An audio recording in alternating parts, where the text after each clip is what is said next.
ஆதியாகமத்தின் புஸ்தகம் 2ஆம் அதிகாரம் 15வது வசனத்தை வாசிங்கள் பார்ப்போம்.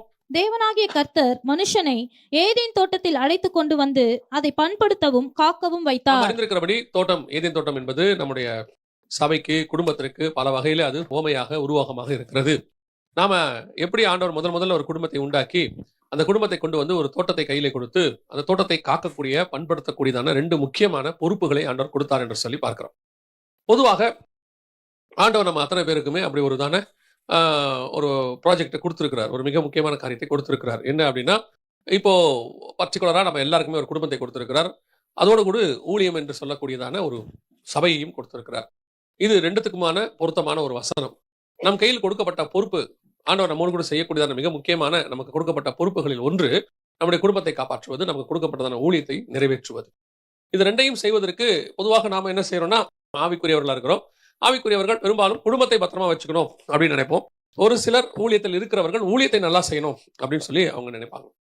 சரி, எதுவா இருந்தாலும் சரி, உங்க குடும்பமோ ஊழியமோ, அதுல உங்களுக்கு 2 முக்கியமான காரியம் கொடுக்கப்பட்டிருக்கிறது. என்ன அப்படின்னு எடுத்தீங்கன்னா, 1 பண்படுத்தவும், 2வது காக்கவும் வைத்தார் அப்படின்னு இருக்கிறது. அதாவது அதுல வேலை செய்யறதுக்கும் அதை காப்பாற்றுவதற்கு காக்கவும் வைத்தார். பண்படுத்தவுங்கிறதுக்கு என்ன அப்படின்னு கேட்டீங்கன்னா, அதுல உள்ளதான சில வேலைகள் இருக்கிறது. அந்த வேலைகளை செய்யவும் அதே நேரத்துல அதை காப்பாற்றவும் 2 முக்கியமான பொறுப்புகளை கர்த்தர் கொடுத்திருக்கிறார். இப்ப நாம அதை ஊழியத்துக்காக வைத்துக் கொள்ளலாம். உங்களுக்கு கொடுக்கப்பட்ட ஊழியமாக இருந்தால், நீங்கள் ஊழியக்காரராக இருந்தால் அதை ஊழியம் என்று வைத்துக் கொள்ளலாம். அல்லது எல்லாருக்குமே குடும்பம் கொடுக்கப்பட்டிருக்கிறது. குடும்பம் என்றால் குடும்பத்தை வைத்துக் கொள்ளலாம். அப்படி இருக்கும் பொழுது இந்த 2 காரியத்தையும் நாம் நிறைவேற்றுகிறோமா? ஒரு விஷயத்தை நாம் நன்றாய் புரிந்து கொள்ளணும். இந்த பூமியில நம்ம யாருமே ஆக்சிடென்டாக இல்ல. சரி, ஆண்டவர் ஏதோ நம்மலாம் வந்துட்டு நம்ம எப்படி பார்ப்போம் அப்படின்னு கேட்டீங்கன்னா, ஒண்ணு பாதியில இருந்து பார்ப்போம், இல்லைன்னா கொஞ்சம் ஆவிக்குறவங்களா இருந்தா ஃப்ரண்ட்ல இருந்து பார்ப்போம். எப்படி அப்படின்னா, பாதியில இருந்துன்னா நான் 18 வயசுல ரட்சிக்கப்பட்டேன், 20 வயசுல ரட்சிக்கப்பட்டேன், ஆண்டவரை ஏற்றுக்கொண்டேன் அப்படி சொல்லி பார்ப்போம். இல்லைன்னா இன்னும் கொஞ்சம் ஸ்பிரிச்சுவல் தாட் நம்மகிட்ட இருக்குன்னா ஆதியில இருந்து பார்ப்போம். ஆரம்பத்துல ஆண்டவர் என்ன இதுக்காக தான் படைச்சாரு, தாயின் கருவில இதுக்கு தான் உருவாக்குனாரு, ஆண்டவர் அப்படிதான் என்ன கொண்டு வந்திருக்கிறாரு அப்படின்னு சொல்லி பார்ப்போம். ஆனா தேவன் ஃபியூச்சர்ல இருந்து பார்ப்பார், நம்மள பின்னாடி இருந்து பார்ப்பாரு. ஏதாவது நமக்கு ஒன்று கர்த்தர் பரலோகத்தில் நியமித்து வைத்திருப்பார். அதை நியமிப்பதற்காகத்தான் ஆண்டவர், அந்த காரியத்துக்காகத்தான் நம்மளை கர்த்தர் பூமிக்கு கொண்டு வந்தார். இப்போ உதாரணமா நான் ஒரு எக்ஸாம்பிள் தான் சொல்றேன், இது இந்த செய்திக்கானதல்ல, ஆனா ஒரு உதாரணம். நம்ம என்ன நினைக்கிறோம், ஆபிரகாமை கர்த்தர் அழைத்து கொண்டு வந்து கானானிலே வைத்தார், அங்கே ஈசாக்கை கொண்டு வந்தார், அதன் மூலமாக அப்படின்னு நம்ம நினைக்கிறோம் இல்லையா? ஆனா பரலோகத்தோட வியூ என்ன அப்படின்னா, பரலோகத்துல ஒரு திட்டம் இருக்கிறது. அதாவது பரலோகத்தினுடைய மிக முக்கியமான திட்டம் அது. அதனுடைய விளைவாக ஆண்டவர் ஒரு கூட்டத்தை அங்கே கொண்டு வர வேண்டும் என்று விரும்புகிறார். உதாரணமா பிசாசும் அவன் கூட ஒரு பிசாசின் கூட்டமும் கீழே விழுந்து விடுகிறது. இப்போ அதுக்கு ஆல்டர்னேட்டா ஒன்று உருவாக்கணும். அதனுடைய மேப் பிளான் அப்படிதான் மனுஷனை படைக்கிறார். அந்த பிளான் மேப்ல இயேசு கிறிஸ்து வரணும். இயேசு கிறிஸ்து மூலமா ஒரு பரிசுத்த கூட்டம் பரலோகத்துக்கு வரணும். இது ஆரம்பத்துல பரலோகத்துல இருக்கு. அதன் அடிப்படையில் தான் ஆதாம் ஏவாளே படைக்கப்பட்டாங்க. அந்த இதுலதான் ஆபிரகாம் வராரு, அதுலதான் ஈசாக்கு, அதுலதான் இயேசு கிறிஸ்து அப்படி வராங்க. சோ நாம பார்க்கும்போது ஒண்ணு ஆரம்பத்துல இருந்து பார்ப்போம், அல்லது நடுவுல இருந்து பார்ப்போம். ஆனா தேவன் ஃபியூச்சர்ல இருந்து பார்ப்பாரு. இதோட ஃபியூச்சர் அவருக்கு தெரியும், கடைசியில இருந்து அவர் பார்ப்பாரு. சோ அப்ப நமக்கும் அந்த பிளான் தெரியணும். ஆவிக்குரியவர்களுக்கு என்ன செய்யணும்? அந்த பிளான் தெரியணும். அந்த பிளான் தெரியாவிட்டால் நாம் ஏதோ இந்த உலகத்தில் ஒரு பிளானோட கூட ஓடிட்டே இருப்போம். எதுக்காக அப்படின்னு உதாரணமா அதே எடுத்துக்கோங்க. ஆபிரகாமுக்கு ஈசாக்கை பத்தினதானும் அதுக்கப்புறம் வரக்கூடிய இயேசு கிறிஸ்துவை பத்தின பிளான் ஒரு இடத்துல தெரிஞ்சிச்சு. ஆனா அதுக்கு முன்னாடி அவருக்கு அந்த பிளான் தெரியாது. அப்புறம் என்ன செய்யறாரு, நம்மள மாதிரியே ஒரு மனுஷனே, அதாவது ஒரு சாதாரண உலகத்து மனுஷனை மாதிரி ஃபர்ஸ்ட் கானானுக்கு கூப்பிட்ட உடனே அவர் கானானுக்கு போல ஆரான்ல போய் தங்கி சம்பாதிக்கிறார். நல்லா சம்பாதிச்சு முடிச்சுட்டு கர்த்தர் சொல்றாரு, நான் உன்னை எங்க போக சொன்னா என்ன பண்ணிட்டு இருக்கிற, புறப்பட்டு கானானுக்கு போ அப்படின்னு சொல்றாரு. இப்போ அவர் கானானுக்கு வராரு. வந்த உடனேயும் இன்னும் கானான் மிஷன் அவருக்கு வரல. கானான்ல உட்காந்துட்டு ஆண்டவரை கேட்கிறாரு, நான் பிள்ளை இல்லாமல் இருக்கிறேனே, இவ்வளவு சொத்து இருக்குதே, இவ்வளவுக்கும் பிள்ளை இல்லையா எனக்கு அப்படின்னு கேட்கிறாரு. இப்ப கர்த்தர் எனக்கு ரொம்ப அதுல பிடிச்ச ஒரு வசனம் ரீசெண்டா வாசிக்கும் போது தான் எனக்கு அதுக்கு ஒரு விளக்கத்தை ஆண்டவர் சொல்லி கொடுத்தாரு. ஒருவேளை இந்த சப்ஜெக்ட் அதோட வரும், ஆனா நீங்க பாத்துக்கோங்க. அந்த 15ஆம் அதிகாரத்துல ஆண்டவர் ஆபிரகாமை பார்த்து, ஆபிரகாம் தான் ஆண்டவரை பார்த்து பேசுவார். ஆண்டவர் வந்தது வேற நோக்கம். நீங்க அந்த 15ஆம் அதிகாரம் 1ஆம் வசனத்தை வாசிங்க. இந்த காரியங்கள் நடந்த பின்பு கர்த்தருடைய வார்த்தை ஆபிரகாமுக்கு தரிசனத்திலே உண்டாகி, அவர் ஆபிராமே, நீ பயப்படாதே, நான் உனக்கு கேடகமும் உனக்கு மகா பெரிய பலனுமாய் இருக்கிறேன் என்றார். அவர் வந்தது வேற ஒரு விஷயத்துக்கு வந்திருக்கிறார். அவர் ஆபிரகாம்கிட்ட வேற ஒரு விஷயம் சொல்றாரு. இந்த காரியங்கள் நடந்த பின்பு பயப்படாதே. ஏன் அந்த பயப்படாதேங்கிற வேர்டை சொல்றாருன்னா, அதுக்கு முந்தின ஒரு சம்பவம் நடந்திருக்கு. என்னன்னா, இவர் போய் என்ன பண்ணிவிட்டாரு, ஒரு 5 ராஜாக்களை அடிச்சு போட்டு சோதம மீண்டும் லோத்தெல்லாம் காப்பாத்தி கொண்டு வந்து எல்லாத்தையும் கொடுத்துட்டாரு. இவரே அந்த ஊர்ல அந்த ஊர்க்காரங்களை பொறுத்த வரைக்கும், நீ எங்க இடத்துல வந்த பரதேசி அப்படின்னு சொல்லுவாங்க, நீ பரதேசியாய் வந்தவன் அப்படின்னு சொல்லுவாங்க. அந்த ஊர்ல இருந்து இவரே என்ன பண்ணிருக்காரு, இன்னும் கொஞ்சம் நீங்க வாசிச்சு பாத்தீங்கன்னா, அந்த ஊர் ஜனங்களோட ஒரு உடன்படிக்கை பண்ணி இருந்தாருன்னு இருக்கும். அவருடைய அர்த்தம் என்னன்னு கேட்டீங்கன்னு சொன்னா, அவரே அங்க ஒரு டாக்குமெண்ட் மாதிரி ஒன்று போட்டு வச்சு அங்க வாழ்றதுக்கு அவங்களோட இருக்கிறார். இப்போ நம்ம இங்க விசா எடுத்துட்டு சில ஒர்க் பர்மிட் மாதிரி அவர் ஃபர்ஸ்ட் டாக்குமெண்ட் ஒன்று போட்டிருப்பார் போல. டாக்குமெண்ட் எழுத்தா இருக்காது, வசனம் சொல்றது அந்த ஜனங்களோட ஒரு உடன்படிக்கை பண்ணி அப்படின்னு இருக்கு. அங்க இருக்கிறதுக்கு அவர் ஏதோ ஒண்ணு பண்ணி வச்சிருக்கிறார். திடீர்னு இவர் என்ன பண்ணிவிட்டாரு, ஒரு ஆக்ரோஷத்துல லோத்தை போய் கூட்டு போயிட்டாங்கன்னு உள்ள போய் அடிச்சு கிடிச்சு எல்லாத்தையும் கொண்டு வந்துட்டாரு. முடிச்ச பிறகுதான் தோணுது, என்னடா இப்படி அடிச்சு போட்டோமே அத்தனை பேரையும், திருப்பி வந்தா என்ன பண்றது, நம்மளால இந்த ஊருக்கு என்ன ப்ராப்ளம் வந்தா என்ன பண்றது, இங்க இருக்கிறாங்களே எல்லாம் யோசிச்சுட்டு இருப்பார் போல.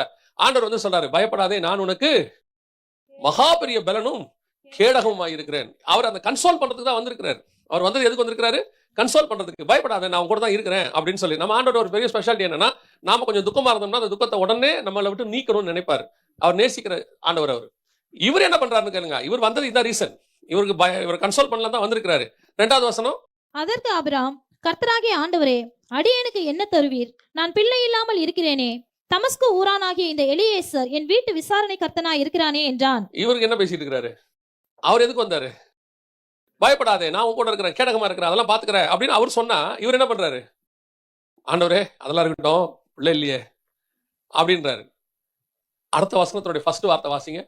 பின்னும் ஆபிரகாம், தேவரீர் எனக்கு புத்திர இன்னும் ஆபிரகாம் தேவரீர். அப்ப இவர் முதல் வசனம் பேசுறதுக்கு ஆண்டவர் என்ன பதில் சொன்னாரு, ஒண்ணுமே சொல்லல. இவர் சொல்றாரு, பிள்ளை இல்லாமல் இருக்கிறேன், எனக்கு என்ன தருவீர்னா, கர்த்தர் பார்த்துக்கிட்டே உட்கார்ந்திருக்கிறார் போல, அமைதியா உட்கார்ந்திருக்கிறாரு. அடுத்த வசனம் சொல்லுது, பின்னும் ஆபிரகாம் கர்த்தரை நோக்கி. திருப்பி பேசுறாரு இவரே.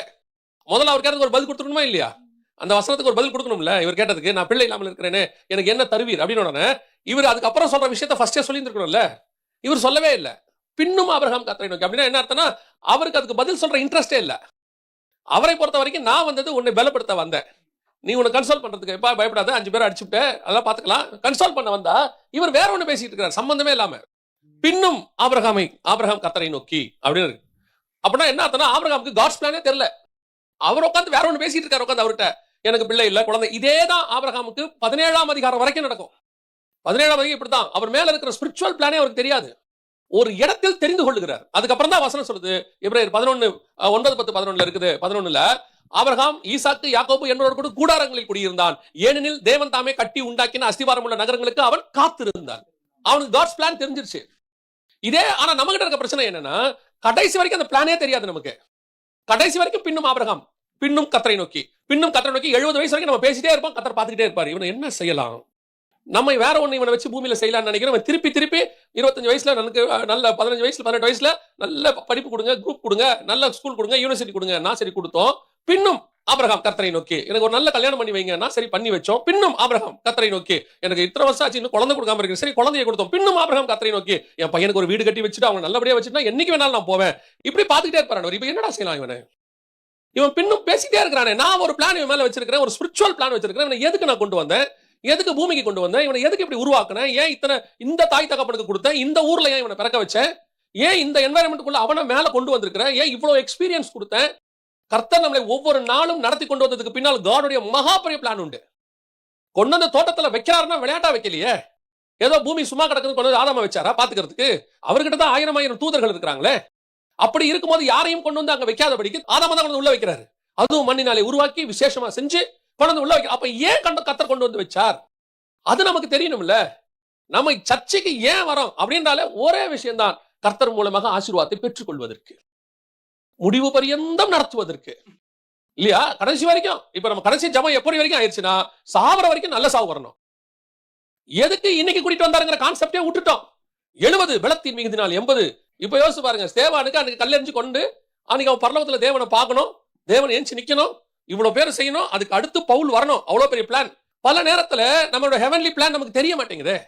கர்த்தர் எங்க வச்சாரு, எதுக்கு வச்சாரு, ஏன் வச்சாரு. இப்ப நம்ம அந்த பிளானை மாடிஃபை பண்ணி கடைசியில நம்ம மேல் வச்ச திட்டத்தை நிறைவேற்ற முடியாமலே போயிருச்சு. நிறைய பேருக்கு அது தெரியவே தெரியாது. அவங்களை பொறுத்த வரைக்கும் என்ன, வாழ்க்கையை வாழ்ந்தோம், முடிச்சோம், வேலை ஓவர், பினிஷ். ஆனால் வேதம் சொல்லுது, தோட்டத்தில் கொண்டு வந்து வைத்ததுக்கு ஒரு நோக்கம் இருக்கு, ஒரு முகாந்திரம் இருக்கு. ஸ்பிரிச்சுவல் பிளான், திருப்பியும் சொல்றேன், ஸ்பிரிச்சுவல் பிளான். உங்களை இன்ஜினியர் ஆக்கணும், டாக்டர் ஆக்கணும், நல்ல பிசினஸ் மேன் ஆக்கணும், பணக்காரன் ஆக்கணுங்கிறது இல்ல காட்ஸ் பிளான். அதுக்கு நம்ம தேவையில்லை. நம்மளை விட நல்ல பிசினஸ் மேன் உலகத்துல இருக்கிறான், நம்மளோட நல்லா படிக்கிற நாலேஜ் உள்ளவங்க உலகத்துல இருக்கிறாங்க. ஏன் நம்மள தான் இன்ஜினியர் ஆக்கணுமா, நம்மள தான் டாக்டர் ஆக்கணுமா? இங்க யாருமே நம்ம தாத்தாக்கள்லாம் ஆபிரகாம் கிடையாது, ஈசாக்கும் கிடையாது. எங்கேயோ ஒரு இடத்துல இருந்தா கர்த்தர் நம்மளை காப்பாத்தி கொண்டு வந்து உட்கார வச்சிருக்காரு. ஏன் அங்க இருந்து செலக்ட் பண்ணி கொண்டு வரணும் இங்க ஸ்பிரிச்சுவல் இடத்துக்கு? நம்மள ஏன் இந்த இடத்துக்கு இவ்வளவு தேவனை தெரியப்படுத்தி, ரத்தத்தினாலே கழுவி, தண்ணீர்ல உங்களுக்கு ஞானஸ்நானம் கொடுத்து, பரிசுத்த அபிஷேகத்தை கொடுத்து, ஒரு வேர்டை கொடுத்து உங்களை உருவாக்கி கொண்டு உட்கார வைக்கிறதுக்கு எதுக்காக கொண்டு உட்கார வைக்கிறோம்? அப்ப அதுக்கு பின்னாடி இருக்கிற ஸ்பிரிச்சுவல் ஹெவன்லி பிளான் என்ன? அதுதான் ஆதாமுக்கு. இப்ப ஆதாமுக்கு கொண்டு வந்து தோட்டத்தை காக்கவும் பண்படுத்தவும் வைத்தார். ஆனால் ஆதாம் என்ன செய்தாராம்? தோட்டத்தை காக்கவும் பண்படுத்தவும் வைத்தார். ஆதாம் என்ன செய்தாராம்? வாசிங்க, ஓசியாவின் புஸ்தகம் 6ஆம் அதிகாரம் 7வது வசனத்தை வாசி. அவர்களோ ஆதாமை போல் உடன்படிக்கையை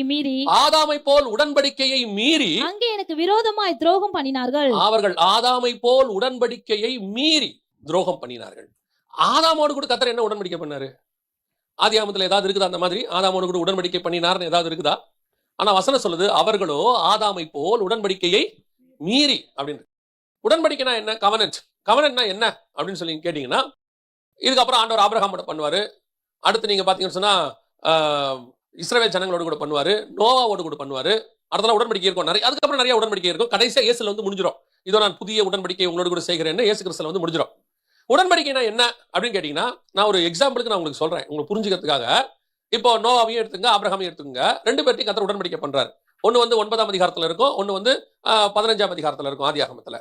நோவாவோட உடன்படிக்கை பண்ணும்போது என்ன சொல்றாரு? ஃபர்ஸ்ட் ஆண்டவர் சொல்ற வார்த்தை என்ன அப்படின்னு சொல்லி பாத்தீங்கன்னு சொன்னா, ஆதியாகமத்தின் புஸ்தகம் 9ஆம் அதிகாரம் 2வது வசனம் வாசிங்க. உங்களை பற்றிய பயமும் அச்சமும் பூமியில் உள்ள சகல மிருகங்களுக்கும் ஆகாயத்தில் உள்ள சகல பறவைகளுக்கும் உண்டாயிருக்கும். பூமியிலே நடமாடுகிற யாவும் சமுத்திரத்தின் மச்சங்கள் யாவும் உங்களுக்கு கையளிக்கப்பட்டன. நடமாடுகிற ஜீவ ஜந்துகள் யாவும் உங்களுக்கு ஆகாரமாய் இருப்பதாக பசும் பூண்டுகளை உங்களுக்கு தந்தது போல அவைகள் எல்லாவற்றையும் உங்களுக்கு தந்தேன். இது உடன்படிக்கையா ஆசீர்வாதமா? ஆசீர்வாதம். அதுக்கு முந்தின வசனம் சொல்லுது, பின்பு தேவன் நோவாவின் குமாரரையும் ஆசீர்வதித்து. இது உடன்படிக்கை அல்ல, இட்ஸ் a blessing. அப்ப உடன்படிக்கைனா என்ன? நான் உனக்கு இந்த பிளெஸிங்க தரேன், சரியா? ஆனா அதுக்கு நீ ஒண்ணு செய்யணும். இது நான் தர்றது, அதுக்கு நீ எனக்கு ஒண்ணு செய்யணும். என்ன செய்யணும்? அடுத்த வசனம், மாம்சத்தை அதன் உயிராகிய ரத்தத்தோட புசிக்க வேண்டாம். வேலை முடிச்சு. நான் உனக்கு ஒரு கட்டளை கொடுக்குறேன், அதை நீ செய். நான் அதுக்கு பதிலா அதுக்கு ஃபர்ஸ்ட் ஆசீர்வாதத்தை சொல்லிடுறாரு. நான் உன்னை என்ன செஞ்சிடறேன்? ஆசீர்வச்சிடுறேன். இந்த மாதிரிலாம் உன்னை ஆசீர்வதிப்பேன், எல்லாம் கையளிக்கப்படும் அப்படின்னு சொல்லிட்டு அடுத்து ஒண்ணு சொல்றாரு, இதை நீ சாப்பிடாத, இந்த விஷயத்தை மாம்சத்தை உயிரோடு கூட என்ன செய்யாத, புசிக்காத. அடுத்து சொல்லிட்டு இன்னொன்னு சொல்றாரு, வாசிங்க 11-12 சேர்த்து வாசிங்க. இனி மாம்சமானவைகள் எல்லாம் ஜலப்பிரளயத்தினால் சங்கரிக்கப்படுவதில்லை என்றும் பூமியை அழிக்க இனி ஜலப்பிரளயம் உண்டாவதில்லை என்றும் உங்களோட என் உடன்படிக்கையை ஏற்படுத்துகிறேன் என்றார். இது உடன்படிக்கை. இதுதான் என்னது? உடன்படிக்கை. நான் எதையும் கொல்ல மாட்டேன், எதையும் உங்களை அழிக்க மாட்டேன், நான் பாத்துக்கிறேன். அதுக்கு நீ என்ன செய்யணும்? மாம்சத்தை ரத்தத்தோடு கூட என்ன செய்யக்கூடாது? சாப்பிடக்கூடாது. அப்படி இருந்தா இந்த பூமியில இருக்கிற எல்லாத்தையும் நான் என்ன செஞ்சிடறேன்? உனக்கு கொடுத்துட்றேன், எல்லாத்தையும் உனக்கு கையளிக்கிறேன். எவ்வளவு பெர்ஃபெக்ட்டா இருக்கு பாருங்க டாக்குமெண்ட். இது நம்ம அதிகாரமா நீங்க டெய்லி ஒரு பைபிள் அதிகாரமா படிக்கிறதுனால இப்படி படிச்சிருக்க மாட்டோம். மேபி படிச்சிருக்கலாம் உங்கள சிலர், ஒரு சிலர் படிச்சிருக்க மாட்டோம். இது ஒரு டாக்குமெண்ட். இந்த அதிகாரம் வந்து ஒரு டாக்குமெண்ட் போடுறாரு. என்ன சொல்றாரு? இதெல்லாம் உங்களுக்கு நான் தந்துடுறேங்க, அதுக்கு நீங்க என்ன செய்யணும்? இந்த மாதிரி சாப்பிடாம இருக்கணுங்க, அவ்வளவுதான். அப்படி இருந்தால் நான் என்ன செய்வேங்க அப்படின்னு கேட்டீங்கன்னு சொன்னா, எதையுமே அழிக்காம பத்திரமா பார்த்துப்பேன். ஆசீர்வாதம் நீங்க பண்ண வேண்டிய உடன்படிக்கையில ஒரு பகுதி, நான் பண்ண வேண்டிய உடன்படிக்கையில ஒரு பகுதி. முடிச்சிட்டு கடைசியில என்ன பண்ணுவோம்? நம்ம சைன் பண்ண கூட ஒருத்தரை சைன் பண்ண சொல்லுவோம். எதுக்கு? சாட்சிக்கு. அடுத்த வசனம் வாசிங்க. அன்றியும் தேவன் எனக்கும் உங்களுக்கும் உங்களிடத்தில் இருக்கும் சகல ஜீவ ஜந்துக்களுக்கும் நித்திய தலைமுறைகளுக்கு என்று நான் செய்கிற உடன்படிக்கையின் அடையாளமாக நான் என் வில்லை மேகத்தில் வைத்தேன். அது எனக்கும் பூமிக்கும் உண்டான உடன்படிக்கைக்கு அடையாளமாய் இருக்கும். அவ்வளவுதான், வச்சாச்சு, அடையாளத்தை போட்டாச்சு. சாட்சி இந்த வில்லுதான் சாட்சி. மேகத்தில் வைத்தார். இந்த மேகத்துல வச்ச வில்லுங்கிறது இயேசு. அவர் தான் மேகத்தின் மேல் வருகிறவர். எப்ப வருவாரு? ஜலப்பிரளயம் எப்பெல்லாம் பூமியை அழிக்கணும்னு நினைக்கிறனோ அப்பெல்லாம் இந்த வில்லு மேல வந்துடும். எப்பெல்லாம் உலகத்தை அழிக்கணும்னு நினைக்கிறனோ அப்பெல்லாம் இயேசு மேகத்தின் மேல் வருவார், நியாயத்திற்குபடி. அப்படித்தான் நியாயத்திற்குள்ள மேன்மை கிருபை மேன்மை பாராட்டும், இரக்கத்தை மேன்மை பாராட்டும் வசனம் சொல்றாரு. சோ இது வந்து ஒரு டாக்குமெண்ட். இப்போ அடுத்து ஆபிரகாம் உடன்படிக்கை பண்றாங்க. நான் வந்து உங்களுக்கு உதாரணமா சொல்றேன். ஆபிரகாம் உடன்படிக்கை பண்றாங்க 17ஆம் அதிகாரத்துல கர்த்தர் ஒரு உடன்படிக்கை பண்றாரு. இப்போ கர்த்தர் சொல்றாரு 7வது வசனம், உனக்கும் உனக்கு பின்வரும் உன் சந்ததிக்கும் நான் தேவனாய் இருக்கும்படி எனக்கும் உனக்கும் உனக்கு பின் தலைமுறை தலைமுறையாக வரும் உன் சந்ததிக்கும் நடுவே என் உடன்படிக்கையை நித்திய உடன்படிக்கையாக ஸ்தாபிப்பேன். இப்ப உடன்படிக்கை பண்ண போறேன்ட்டார். உனக்கும் எனக்கும் யார் யாருக்கு நடுவில் செய்ய போறோம்?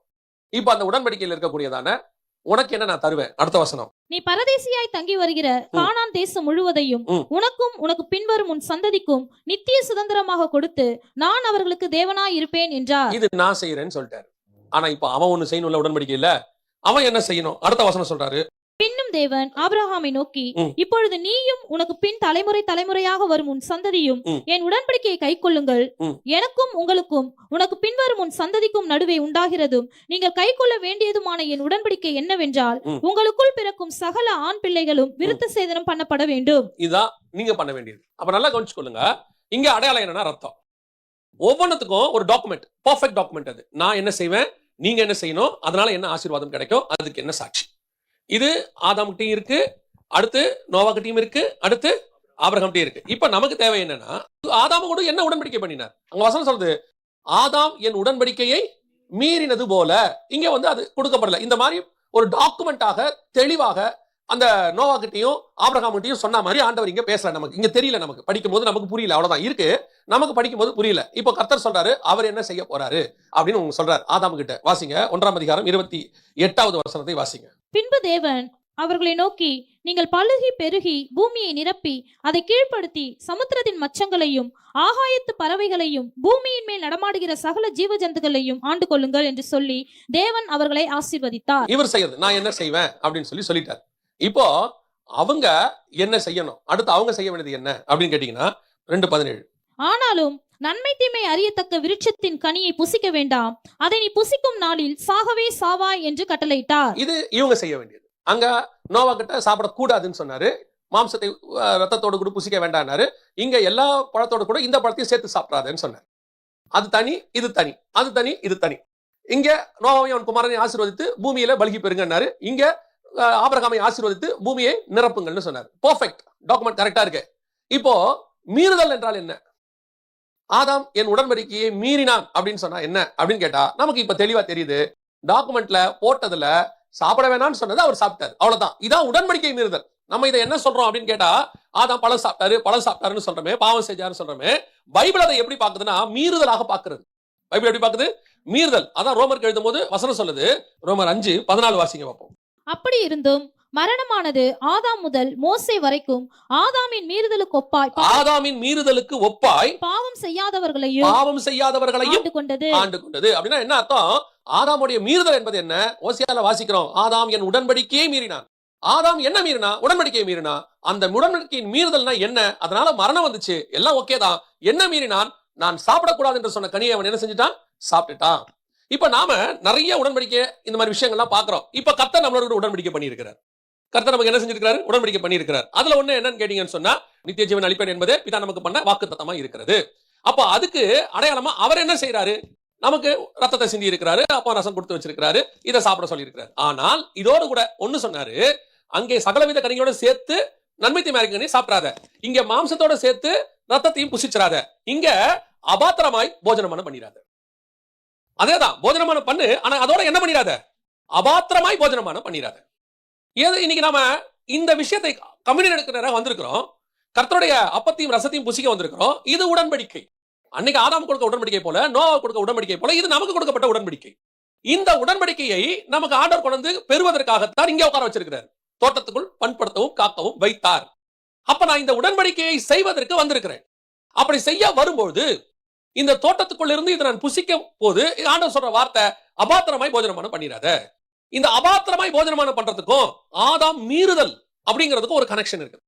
என்ன நம்மளை பொறுத்த வரைக்கும் ஆண்டவர் சொன்னது அபாத்திரமா போஜனமான பண்ணாத, அவனுக்கு சொன்னது நன்மை தீமை அறிந்த கனியை சேர்த்து சாப்பிடாத, சாப்பிட்டா மீறுதல், அபாத்திரமாய் போஜனமான பண்ணா மீறுதல். அப்படின்னா இந்த ஆதாம் பண்ண தப்பு என்ன? அவன் சாப்பிட்டுட்டான்றது ஓகே. இப்ப நாம எல்லாருமே கம்யூன் எடுக்கிறோம். எத்தனை பேர் அபாத்திரமாய் போஜனமான பண்ணாதவங்க? இங்க நான் எல்லாம் பெர்ஃபெக்ட், நான் கர்த்தருக்கு முன்பாக உண்மை உத்தமமா தான் இருக்கிறேன் அப்படின்னு சொல்லிட்டு அதுல கை வைக்கக்கூடியவங்க ஒரு 10% இருந்தா ஓகே. 10% இருந்தா ஓகே. நம்மளால நீங்க அப்படி சொல்ல முடியுமா? நாம இங்கேயும் எதை நம்புறோம்னா, கர்த்தர் கிருபை உள்ளவர். இல்ல நான் பரிசுத்தம் உள்ளவன் நம்ம சொல்லல. அந்த இடத்துல என்ன கொண்டு வரோம்? கர்த்தர் கிருபை உள்ளவர். ஏப்பா நான் பாவி தான் தெரியுமே. அவர் அதை எனக்கு எடுக்க வைக்கும் போது அவர் கிருபையா இருந்து எதுவும் பண்ணாம என்ன பாத்துக்கிறார். இல்ல அவர் சொல்றது என்னன்னா, நான் கிருபை உள்ளவர், நான் பாத்துக்கிறேன். இத நீ மீறுதலுக்குள்ள வந்துட்டியா? அபாத்திரமாய் போஜனமான வைக்கிறீங்களா? அதுதான் கர்த்தர் கேட்கிற கேள்வி. அப்படியானால் நான் இதை அபாத்திரமாய் போஜனமான பண்ணக்கூடாது அப்படின்னா, ஆதாம் உடன்படிக்கை மீறக்கூடாதுன்னா என்ன செய்யணும்னா, அதுக்கான வழிமுறை தான் அவர் சொல்லி கொடுத்தார். அந்த 2ஆம் அதிகாரம் 15ஆம் வசனம், ஆதாமை கர்த்தர் தோட்டத்தில் கொண்டு வந்து வைத்து அதை காக்கவும் பண்படுத்தவும் வைத்தார். 2 முக்கியமான காரியத்தை சொல்றார். நீங்க அதை மீறுதல் பண்ணாம இருக்கிறதுக்கு 2 முக்கியமான விஷயம். ஒன்று பண்படுத்துதல், 2வது காத்தல். பண்படுத்துதல்னா என்ன? சர்ச்சுக்குள்ள, தோட்டத்துக்குள்ள, உங்க குடும்பத்துக்குள்ள ஒரு ஸ்பிரிச்சுவல் ஒர்க் இருக்கு. அந்த ஒர்க்க பண்ணாம நீங்க சும்மா இருந்தீங்கன்னா கண்டிப்பாக மீறுதல் வந்துடும். அதை நீங்க என்ன செய்யணும்? அது கர்த்தர் கொடுத்த உங்களுக்கு ஒரு வேலை. பவுல் சொல்றாரு, சுவிசேஷம் அறிவித்தல் என் மேல் விழுந்த கடமையா இருக்கிறது. இட்ஸ் நாட் எனக்கு ஏதோ ஆப்ஷனே கிடையாதுங்க. ஆசாரிப்பு கூடாரத்திற்குள் கர்த்தர் அநேக காரியங்களை உண்டாக்குகிறார். பலிபீடத்துக்கிட்ட இருந்து பலிபீடத்தை கட்டி, அதுக்கப்புறம் உள்ளுக்குள்ள போனீங்கன்னா மேஜை, சமூகத்து அப்போ, 7 கிளை உள்ள பொன்குத்து விளக்கு, அப்புறம் திரைச்சீலை, உள்ள போனீங்கன்னா உடன்படிக்கை பெட்டி, அப்புறம் தூப கலசம். உடன்படிக்கை பெட்டிக்குள்ள என்ன இருக்குதுன்னு கேட்டீங்கன்னு சொன்னா மண்ணா வைக்கப்பட்ட பொற்பாத்திரம், ஆரோனின் தளிர்த்த கோல், அப்புறம் கற்பலகை, இவ்வளவு இருக்குது. இவ்வளவு காரியத்தை கர்த்தர் செய்ய சொல்றாரு. டென்ட் போட சொல்றாரு, டென்ட்டுக்கு மேல தோலா போட சொல்றாரு. இவ்வளவு இருக்கு. Everything are work. எல்லாத்துக்கும் அங்கே ஒரு வேலை இருந்தது. எல்லாத்துக்கும் உடன்படிக்கை பெட்டிக்குள்ள, அந்த உடன்படிக்கை கூடாரத்துக்குள்ள இருந்த, அந்த ஆசரிப்பு கூடாரத்துக்குள்ள இருந்த எல்லாத்துக்குள்ளயும் என்ன இருந்துச்சு? ஒரு வேலை இருந்துச்சு. வேலை இல்லாம எதுவுமே இல்லை. இன்னும் சொல்ல போனா இந்த உடன்படிக்கை பெட்டி சுமக்கப்பட வேண்டும், தூக்கிட்டு போனோம். எல்லா இடத்துக்கும் கூட்டு போனா, கூடாரத்தை கழட்டி மாட்டி மாட்டி கூட்டிட்டு போனோம். போய் இன்னொரு இடத்துல டிஸ்மேண்டில் பண்ணி அந்த இடத்துல மேண்டல் பண்ணோம். திருப்பி எல்லாம் பண்ணணும். போற இடத்துக்குலாம் அது முன்னாடி போகணும். வேற போய் எல்லாத்தையும் சென்டர்ல போட்டு எல்லாத்தையும் அடிக்கணும். இவ்வளவு வேலை இருக்குது. ஆனா எந்த இடத்துல ஆண்டவர் பாருங்க, எப்பா நீ செய்யும் போது 2 கரண்டியா செஞ்சிரு. நீ செய்யும் போது ஒரு இந்த மீட்டர் துணியை கொஞ்சம் எக்ஸ்ட்ரா வாங்கி வச்சுக்கோ. ஏன் ஒரு இடத்துக்கு இன்னொரு இடத்த மாத்தும் போது கண்டிப்பா என்ன ஆகும்? இந்த லாஜிஸ்டிக் நீங்க சொல்றீங்கல்ல, ஒரு இடத்துல இன்னொரு இடத்துல போகும்போது நம்ம வாங்கும்போது கொஞ்சம் ஹார்ட் கோரா வாங்கணும்ன்றோம், கொஞ்சம் ஸ்ட்ராங்கா வாங்க. ஏன்னா தூக்கிட்டு போறோம், பெட்டி தூக்கிட்டு வரோம், பெட்டி கொஞ்சம் ஸ்ட்ராங்கா எல்லாம் உடஞ்சிரும்ன்றோம். அப்படி இருக்கும்போது ஆண்டவர் எதையுமே எக்ஸ்ட்ரா செய்ய சொல்லல. ஆசாரிப்பு கூடாரத்துக்குள்ள எதையுமே செய்ய சொல்லல. எல்லாமே ஒண்ணுதான் இருந்துச்சு, யூனிக். அதோட அர்த்தம் என்ன? அந்த ஆசாரிப்பு கூடாரத்துக்குள்ள ஒண்ணு வந்துருச்சுன்னா எல்லாத்துக்கும் வேலை இருக்குதுன்னு அர்த்தம். என்ன வேலை இருக்குது? அந்த தோட்டத்தை பண்படுத்துகிற வேலை, மெயின்டெனன்ஸ் ஒர்க். அது உள்ள சில வேலை இருக்கும். உங்க அத்தனை பேருக்கும் ஸ்பிரிச்சுவலி ஒரு ஒர்க் இருக்கும். அதுக்கு அந்த ஸ்பிரிச்சுவல் ஒர்க்ல டிசிப்ளினையும் டிசைபிள்ஷிப்பையும் சொல்லி கொடுக்கறதா நீங்க சொல்ற வேலையெல்லாம். லீடர்ஷிப்பும் டிசைபிள்ஷிப்பும் தெரியாம எங்க வருவீங்க? 40 வருஷம் இஸ்ரவேல் ஜனங்களை நடத்தணும்னா 40 வருஷம் ஆடு மேய்க்கணும். ஆடு மேய்க்கணும் அப்படிங்கிறது வந்து நம்மளை பொறுத்த வரைக்கும் லோவான வேலை.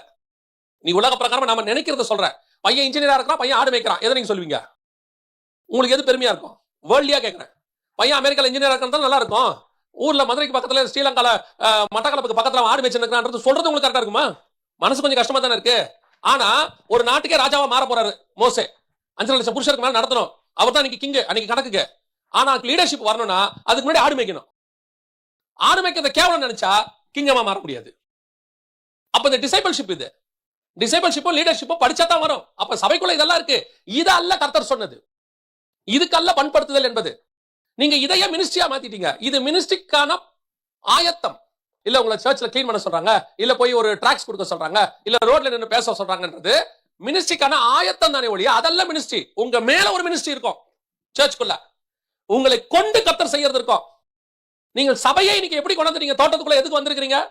வந்தது எதுக்கு? நான் ஆரம்பத்தில் சொன்ன மாதிரி தான், வேர்ல்டியா பிளெஸிங்கா வாழ்ந்துட்டு ஓட்டத்தை முடிக்கிறது. இதை நான் குற்றமா சொல்லல, இதைத்தான் உலகத்தாரும் செய்கிறார்கள்.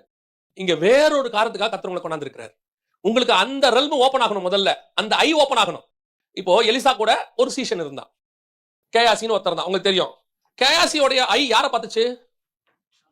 கேயாசியோட கண்ணு யாரை பார்த்துச்சு? கேயாசியோட கண்ணு எலிசாவுக்கு பதிலா ஒரே ஒரு தடவை யாரை பார்த்துருச்சு? நாகமான பார்த்துருச்சு. அவனை தள்ளியாச்சு. இப்ப அடுத்த சீசன் வந்துட்டான். இப்போ இந்த சீசன் நாகமணி யாரையும் பார்க்கல. இவன் யாரையா பார்த்துட்டு இருக்கான்? எலிசாவையே பார்த்துட்டு இருக்கான். ஒரு பெரிய சேனை வந்துடுச்சு. இப்போ இவன் கண்ணு யாரை பார்க்குது?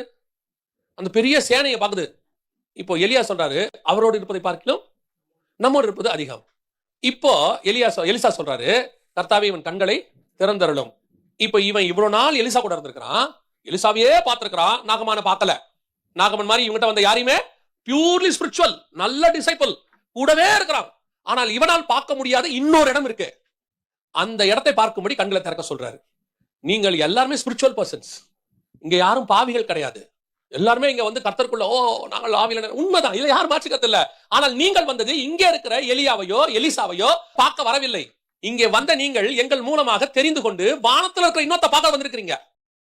அந்த ஐ ஓபன் ஆகணும். இங்க இருக்கிற எல்லாருக்கும் அந்த ஐ ஓப்பனே ஆக மாட்டேங்குதே கடைசி வரைக்கும்.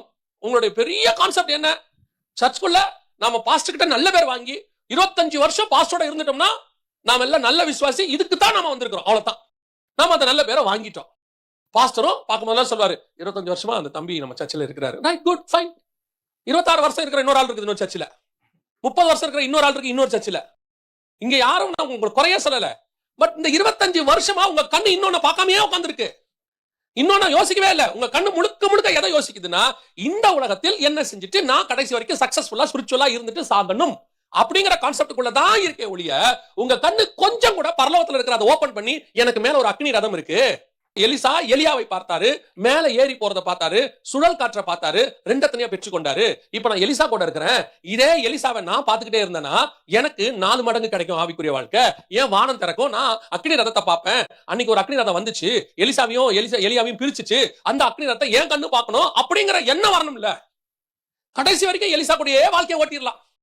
நிறைய பேருக்கு அவரோட எண்ணம் என்ன, கூடவே அப்படியே இருந்து ஓட்டிடலாம். உலகத்தானுக்கு கூட ஒரு விஷயம் இருக்கு. ஒருத்தன் நினைக்கிறான் நான் மார்ஸுக்கு போகணும்னு நினைக்கிறான், முடியுமா முடியாத வேற விஷயம். அவனுக்கு ஒரு விஷயம் இருக்கு. ஒருத்தன் நினைக்கிறான் நான் ஜூபிட்டருக்கு போகணும்னு, இன்னொருத்தன் நினைக்கிறான் நான் இன்டர்நேஷனல் ஸ்பேஸ் ஸ்டேஷனை கட்டணும்னு, ஒருத்தன் நினைக்கிறான் வேர்ல்டையே பிடிக்கணும்னு. இவனுங்களுக்குள்ள இவ்வளவு விஷயம் இருக்குது. உங்க விஷயம் என் விஷயம் எவ்வளவு குறுகி இருக்கு பாத்தீங்களா, எவ்வளவு சின்னதா இருக்கு பாத்தீங்களா. இதுல ஒரு சாட்டிஸ்பாக்சனோட செத்து போகணும்னு நினைக்கிறீங்களே, நம்ம எவ்வளவு குறுக்கமான மக்கள் தெரியுமா. நம்மளை என்ன செஞ்சு வச்சுட்டோம் நம்ம மைண்ட்ல, இது சாட்டிஸ்ஃபைட், அவ்வளவுதான். இதற்காக நாம் அழைக்கப்படவே இல்லை. ஆபிரகாமுக்கு கொடுக்கப்பட்ட விஷன் ரொம்ப பெருசு. அவன் என்ன எதிர்பார்க்கறான் தெரியுமா? ஆண்டவர் சொல்றாரு, நான் உன்னோட உடன்படிக்கை பண்றேன், இந்த தேசம் இருக்கு இல்லையா, இது முழுக்க உன் சந்ததிக்கும் உனக்கும் உன் சந்ததி எல்லாத்துக்கும் தந்துடுறேன்ப்பா. எங்க எங்க வரைக்கும்? ஈராக்ல இருந்து ஈஜிப்ட் வரைக்கும் எடுத்துக்கிட்டாரு. எங்க எங்க வரைக்கும்? ஐப்ராத் நதி முதல் கொண்டு எகிப்து நதி வரைக்கும். ஐப்ராத் ஈராக்ல இருக்கு, எகிப்துல இருந்து நைல் நதி, ஈராக்ல இருந்து ஈஜிப்ட் வரைக்கும் உனக்கு தந்துடுறேன், எடுத்துக்கான்றான். அவன் சொல்றான் அதை அல்ல, அதெல்லாம் அல்ல, அதுல மேன்மதையா பரமதேசத்தை நாடினா எனக்கு ஒரு நகரம் ஏறி வருது, அதை கொடுங்கன்றான். என்ன ஒரு தாட்டு, என்ன ஒரு ஸ்பிரிச்சுவல் மைண்ட், என்ன ஒரு விஷன். எப்படி இருக்கு பாருங்க. நான் ரொம்ப ஆச்சரியமா பார்ப்பேன். எஸ்தரை ராஜா கூப்பிட்டு சொல்றாரு ஃபர்ஸ்ட் டைம், எஸ்தர் உனக்கு என்ன வேண்டும்? அடுத்த வார்த்தை சொல்வாரு, ராஜ்யத்தில் பாதி கேட்டாலும் நான் உனக்கு தருகிறேன். எஸ்தர் சொன்னா அதெல்லாம் ஒண்ணு வேணாம் ராஜா. என்னது ஒன்னும் வேணாமா? என்ன இப்படி சொல்லிட்ட? எவ்வளவு தெரியுமா? 127 நாட்டுல பாதி, 63 நாடு. 63 நாடு. எங்க வரைக்கும்?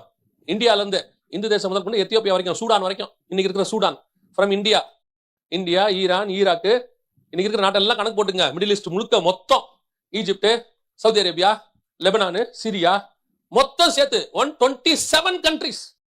அதுல சொல்றாரு பாதியை நான் உனக்கு தரேன், பாதி தந்துடுறேன் உனக்கு. கூப்பிட்டு சொன்னு சொல்றா, அதெல்லாம் வேணாம் ராஜா, நீங்க வச்சுக்க, பரவாயில்ல. போயிட்டாங்க. ராஜா அமுச்சு விட்டாரு. என்னடா எல்லாத்தையும் வேணான்ட்டு சாப்பாடு கூப்பிடுறாளே, ஒருவேளை அங்க வச்சு கேட்பாளோ. அங்க போனோம் ராஜா சொல்றாரு, விருந்து முடிச்சோன்னே, எஸ்தர் உனக்கு என்ன வேண்டும் சொல், ராஜ்யத்தில் பாதி கேட்டால் தரேன். அதெல்லாம் வேணா ராஜா, நீங்க வீட்டு போங்க. இப்ப ராஜாவுக்கு புரியவே மாட்டேங்குது. இவ பார்க்கும்போதும் கேட்டேன், ஒண்ணு வேணான்ட்டா. சரி, இவளை பார்க்க நான் போகும்போது கேட்டேன், ஒண்ணு வேணான்ட்டா. அப்புறம் எதுக்கு தான் என்ன கூப்பிட்டா? அப்புறம் தேசத்தில் பாதி கூட வேணா, இதை விட வேற என்ன எதிர்பார்க்கறா? அவன் நினைக்கிறா, நீ என்ன பாதி கொடுக்குற? என் விஷனே 127, நீ என்ன தேசத்துல பாதி கொடுக்குற? ஒரு நாள் வரும், உன் பக்கத்துல உட்காருவேன், ராஜகுமாரத்தையா மாறுவேன், கிரீடத்தை வைப்பாங்க, 127 நாட்டுக்கு நான் தான் ராணி. விஷன் எவ்வளவு பெருசு பாருங்க. அந்த விஷன் வரணும். இது அல்ல, இதிலும் மேன்மையான பரமதேசத்தை அவள் நாடினான். அப்போ எலிசா இருக்கிற ஊழியக்காரனுக்கு ஒண்ணு இருந்துச்சு, இது அல்ல, எலிசா கூட இருக்கிற சேனை அல்ல, மேல இருக்கிற அக்னி ரதத்தை பார்க்கணும். அப்ப நான் சர்ச்சுக்குள்ள உட்கார்ந்து இது அல்ல, இதுலயே என் வாழ்க்கை. இப்பவும் சொல்றேன், இது நான் உங்களுக்கு எச்சரிப்பா சொல்றேன். இந்த வேலையை நீங்க செய்யல, தோட்டத்தை காவல் காக்கிற வேலை யாரு கொடுத்தாரு? ஆதாம் தானே கொடுத்தாரு. வாசிங்க ஆதியாகமத்தின் புத்தகம் 3ஆம் அதிகாரம் 24வது வசனத்தை வாசிங்க. அவர் மனுஷனை துரத்திவிட்டு ஜீவ விருட்சத்துக்கு போம் வழியை காவல் செய்ய ஏதேன் தோட்டத்துக்கு கிழக்கே கேருபீன்களையும் வீசிக்கொண்டிருக்கிற சுடரொளி பட்டயத்தையும் வைத்தார். எடுத்து வேலையை வேற ஒருத்தங்கிட்ட கொடுத்துட்டாரு. எதுக்கு கொண்டு வந்து வச்சு வேலையை கொடுத்து, எதுக்கு ஒன்னு உட்கார வச்சு என்ன விஷன் கொடுத்தாரோ, அந்த விஷனை நீங்க செய்யலன்னா எடுத்து இன்னொருத்தங்கிட்ட கொடுத்துருவாரு. எப்பவுமே ஒரு விஷயத்த நல்லா மைண்ட்ல வச்சுக்கணும். கர்த்தர் நாம் ஒருவனை மாத்திரம் நம்பி இருக்கிறவர் அல்ல. இவனை விட்டா வேற ஆளே இல்லை, நான் என்ன செய்வேன், அதுக்கப்புறம் நான் என்ன பண்ணுவேன், இந்த ஒர்க்கை செய்ய முடியாம போச்சேன்னு இல்லை. அவருக்கு 7000 வருஷம் ஹிஸ்டரி இருக்கு, 6000 வருஷம் மனுஷனை பத்தி ஹிஸ்டரி இருக்கு. அவருக்கு தெரியும் ஆதாம்ல இருந்து ஆளை ஆல்டர்னேட் வச்சுக்கிட்டே இருப்பாரு. ஒரு ஆள் சவுல் இல்லையா, தாவீதை கொண்டு வருவாரு, இமிடியேட்டா கொண்டு வருவாரு. யூதாஸ் போனானா பவுலை கொண்டு வருவாரு. கர்த்தர் ஆல்டர்னேட் வச்சுக்கிட்டே இருப்பாரு. ஆதாம் காவல் செய்ய இல்லையா, கொண்டா கேருபீன்ட்டாரு, அவனவே காவலுக்கிட்டாரு, இவனை மட்டும் ஸ்தாங்கனால வைடான்ட்டாரு. இருக்கிறதுல கொடுமையான விஷயம் என்ன தெரியுங்களா? எனக்கு கொடுக்கப்பட்ட அழைப்பை நான் செய்யாமல் என் எதிரில் இன்னொருத்தன் செய்வதை நான் பார்ப்பது பயங்கர கொடுமை தெரியுமா உங்களுக்கு? எனக்கு ஒரு அழைப்பை கொடுத்து அந்த அழைப்பை நான் என் மீறுதல்ல இழந்துட்ட பிறகு அதே அழைப்பை எதிரில் ஒருத்தன் செய்யறத கர்த்தர் வேணும்ட்டா எதிரில் இருக்கிறவன் செய்ய வைப்பாரு, கூட இருக்கிறவன் செய்ய வைப்பாரு, அவனை செய்ய வச்சு நம்ம கிட்ட உணர்த்துவாரு, அவன் செய்யறான் பாருப்பாரு. அந்த மாதிரி ஒரு பெயின் இருக்கு பாருங்க, ஸ்பிரிச்சுவல் பெயின். உலகத்துல வேற ஒண்ணு கிடையாது. கர்த்தர் உங்ககிட்ட ஒண்ணு சொன்னா நீ செய்யணும், அது உனக்கு கொடுக்கப்பட்டது, நீ தான் செய்யணும். காரணம், இந்த நீங்க செய்யும் பொழுது அதோட ரிசல்ட், பலன் பரலோகத்தில் இருக்கிறது. கானானுக்கு ஆபிரகாம் போனதனுடைய பலன் எங்க இருக்குன்னா பரலோகத்தில் இருக்கு. பரமதேசத்தை நாடினா அங்க வந்துருது, அது ஹெவன்லி பிளான்ல வந்துருது. அப்ப நான் இங்க எனக்கு கொடுக்கப்பட்ட பொறுப்பை செய்யறேனா, பண்படுத்துறேனா, பத்திரமா செய்யறேனா? இவன் காவல் காக்கல, சரி பண்படுத்தல, ஓகே ரைட் விட்டாச்சு, பண்படுத்தல, ஒர்க் பார்க்கல. ரெண்டாவது காவல் செய்யவும். ஒழுங்கா காவல் காத்தானா? ஒழுங்கா காவல் காத்தாங்களா ரெண்டு பேரும்? ஏன்னா இது ரெண்டு பேருக்கும் சேர்ந்து கொடுக்கப்பட்டது. ஆசீர்வாதம் சொல்லும் போது 1:28 சொல்லும் போது அவங்க அவர்களை நோக்கி, அப்படித்தானே இருக்குது வசனம். 1:28 ஆதியாகமத்தை வாசிக்கும் போது வசனம் என்ன சொல்லுது? பின்பு தேவன் அவர்களை நோக்கி. யாரை நோக்கி? அவர்கள்னா அப்ப ஏவாள் இருந்தாங்களா? ஏவாள் 2ஆம் அதிகாரத்துல படைச்சாரு. அப்ப எங்க யாரும் இல்ல, ஏவாள் இல்ல. ஆனா விஷன்ல யார் இருக்கா? ஏவாளும் இருக்கிறாங்க. ஏன்னா மல்கியா 2:15 சொல்லுது, அவர் ஒருவனை அல்லவா படைத்தார், அவருக்குள்ள ஆவி பரிபூர்ணமாக இருந்தது, பின்ன ஏன் ஒருவனை படைத்தார்? தேவ பக்தி உள்ள சந்ததியை பெரும்படிதானே. ஒருத்தனை தான் படைச்சாரு. ஆனா அவருக்குள்ள இருக்கிற விஷன்ல யார் இருந்தது? ஏவாளும் இருந்தாங்க. அப்ப இந்த ஆசீர்வாதம் யாருக்கும் சேர்ந்தது? ஏவாளுக்கும் சேர்ந்தது. அப்ப உடன்படிக்கை யாருக்கு சேர்ந்தது? ஏவாளுக்கு சேர்ந்தது. அப்ப கட்டளை யாருக்கும் சேர்ந்தது? ஏவாளுக்கும் சேர்ந்தது. அப்ப ஒரு தோட்டத்தை காவல் காக்கிற பொறுப்பு ரெண்டு பேர்கிட்ட இருக்கு. வாசிங்க, ஆதாமும் ஏவாளும் ஒழுங்கா காவல் காக்கல அப்படிங்கிறதுக்கான அடையாளம் என்ன? 3ஆம் அதிகாரம் 1ஆம் வசனம் வாசி. தேவனாகிய கர்த்தர் உண்டாக்கின சகல காட்டு ஜீவன்களை பார்க்கிலும் சர்ப்பமானது தந்திரமுள்ளதா இருந்தது. எந்த ஜீவனை பார்க்கிலும்? காட்டு ஜீவனை பார்க்கிலும். தோட்டத்துக்கு வெளியே இருக்கிறதுக்கு பேர் தான் காடு. தேவனாகிய கர்த்தர் மிருகத்தை உண்டாக்கும் போது எப்படி உண்டாக்குனாரு? ஆதியாகமம் 1:24 வாசிங்க. பின்பு தேவன் பூமியானது ஜாதி ஜாதியான ஜீவ ஜந்துகளாகிய நாட்டு மிருகங்களையும் ஊரும் பிராணிகளையும் காட்டு மிருகங்களையும். காட்டு மிருகங்கள், நாட்டு மிருகம், காட்டு மிருகம் ரெண்டு டிஃபரன்ஸ் பண்ணி தான் உருவாக்கி இருக்கிறார். உருவாக்கிட்டு தான் இவன்ட்ட சொல்றாரு, தோட்டத்துக்குள்ள வந்து வச்சுட்டு சொல்றாரு, தோட்டத்தை பத்திரமா காவல் பண்ணு. என்ன காவல் பண்ணணும்? நாட்டு மிருகம் உள்ள மிருகம் இருக்குது தோட்டத்துக்குள்ள, அதே வெளியும் மிருகம் இருக்கு, எதுவும் வெளியிருந்து உள்ள வராம பாத்துக்க. காட்டு மிருகம் உள்ள வராம என்ன செய்ய பாத்துக்க. ரெண்டு பேரும் அதை பாத்துக்கணும். இப்ப எங்க பிரச்சனை வந்துச்சு தெரியுமா? காட்டு மிருகத்தை உள்ள விட்டுட்டாங்க தோட்டத்துக்குள்ள. அந்த வசனத்திலே அடுத்து சொல்லுது, சர்ப்பமானது ஸ்திரியை நோக்கி. அப்ப சர்ப்பம் எங்க வந்துருச்சு? ஒண்ணு பண்படுத்தல, இன்னொன்னு ஒழுங்கா காவல் செய்யல. கொடுக்கப்பட்ட ஒண்ணு ஃபர்ஸ்ட் வேலையே செய்யல, இன்னொன்னு கொடுக்கப்பட்ட வேலையை ஒழுங்கா செய்யல. இன்னைக்கு செய்யறோமா? கொடுக்கப்பட்ட வேலை ஒழுங்கா செய்யப்படுதா? உங்ககிட்ட கொடுக்கப்பட்ட பொறுப்பு இருக்குதே, அது ஏதோ ஆக்சிடென்டாலவோ அது சும்மாவோ இல்ல பாஸ்டர் பாத்துக்க சொல்லியோ கொடுக்கல. நான் சொல்றது வந்து எல்லாத்துக்கும். இப்ப திடீர்னு பாஸ்டர் உங்களை வந்து கீபோர்டு வாசிங்கன்னு சொல்றாங்க. இப்ப கீபோர்டு வாசிக்கிறாங்க நான் சொல்லல, நான் சொல்றது ஒரு உதாரணம். கீபோர்டு வாசிங்கன்றாங்க இல்லையா? ஒரு மேலே ஏறி பாட சொல்றாங்க இல்லையா? உங்களை ஒரு நாள் சர்ச்சை பாத்துக்கோங்கன்னு சொல்றாங்க, இல்ல ஒரு நாள் செய்தி கொடுங்கன்னு சொல்றாங்க, இல்ல ஒரு சண்டே கிளாஸ் எடுங்கன்றாங்க. இது பொறுப்பு. இதை செய்யும் போது ஒழுங்கா செய்யணும். ஏதோ எனக்கு கொடுத்தாங்க, ஒரு நாள் தானே கொடுத்தாங்க, நாம ஏதோ அதை வந்துட்டு நேரா இந்த சர்ச்சில் வரும்போது இன்னைக்கு இருக்கிற சபைகள்ல இருக்க ஒரு பெரிய பிரச்சனை. ஒரு 30 வருஷத்துக்கு முன்னாடி உள்ள சர்ச்சில் வந்து 25 வருஷத்துக்கு முன்னாடி வந்து ஒரு பொறுப்பை கொடுத்தா, இப்போ எங்ககிட்ட கொடுத்தாங்க, ஓப்பனர் மினிஸ்ட்ரி கொடுப்பாங்க, நாங்க ரோட்ல போய் மைக்ல பேசுவோம். நான் சொல்றது இந்தியாவில் தெருவில் போய் சண்டேஸ்ல பேசுவோம். 3 மணிலேருந்து 6 மணி வரைக்கும் ஒவ்வொரு ஸ்பாட்டான இன்னும் பேசுவோம். பேசி 10 நிமிஷம் பேசுவோம். பேசும்பொழுது அந்த பொறுப்பை ஒரு நாள் சொல்லுவாங்க, இன்னைக்கு நீங்க ஒரு ஸ்பாட்ல பேசுங்க தம்பி அப்படிம்பாங்க. கர்த்தர் அறிவார், அந்த ஒரு ஸ்பாட்டுக்கு பேசுறதுக்கு காலையில இருந்து ஜெபம் பண்ணுவோம். ஏன்னா சான்ஸ் கிடைச்சிருக்கு, வாய்ப்பு கிடைச்சிருக்கு, விட்டுறக்கூடாது. நான் காலேஜ் ஃபர்ஸ்ட் இயர் இருக்கும்போது ஆண்டவர் ஏற்றுக்கொண்டேன். அப்பதான் எனக்கு 2 வருஷத்துல எங்க சர்ச்சில் வந்து ஓப்பனர் மினிஸ்ட்ரி பேச சொல்றாங்க. அது வரைக்கும் கூட போவோம் வருவோம், ட்ராக்ஸ் மட்டும் கொடுப்போம் ரோட்ல நின்று. ஒரு நாள் சொன்னாங்க பேசுங்க தம்பின்னு. அடுத்த சண்டே நீங்க பேசுங்க தம்பின்னு சொல்லிட்டாங்க. திங்கக்கிழமையில இருந்து வெள்ளிக்கிழமை வரைக்கும் காலேஜ்ல லஞ்ச் ஹவர்ஸ்ல டெய்லி ஜோம் பண்ணியிருக்கிறேன். ஆண்டவர் எத்தனை நிமிஷம்? 10 நிமிஷம் தான் ஜோம் பண்ணியிருக்கிறேன். ஆண்டவருக்கு தெரியும், அங்க ஒரு முச்செடி இருக்குது ஒரு இடத்துல எங்க காலேஜுக்குள்ள இருக்கும். போய் அங்க உட்காந்து அங்க வந்து ஒரு டவலை விரிச்சு உட்காந்து டெய்லி ஜோம் பண்ணுவேன். ஆண்டவரே அந்த 10 நிமிஷத்துல கொஞ்சம் பேர் ரட்சிக்கப்படணும். அந்த 10 நிமிஷம் ரோட்ல போற வரவங்க தான், யாரும் நின்று கேட்க மாட்டாங்க. ரோட்ல போற வரவங்க தான். நான் மட்டும் இல்ல, எங்க சபையில இருந்த எல்லாரும் அப்படித்தான்.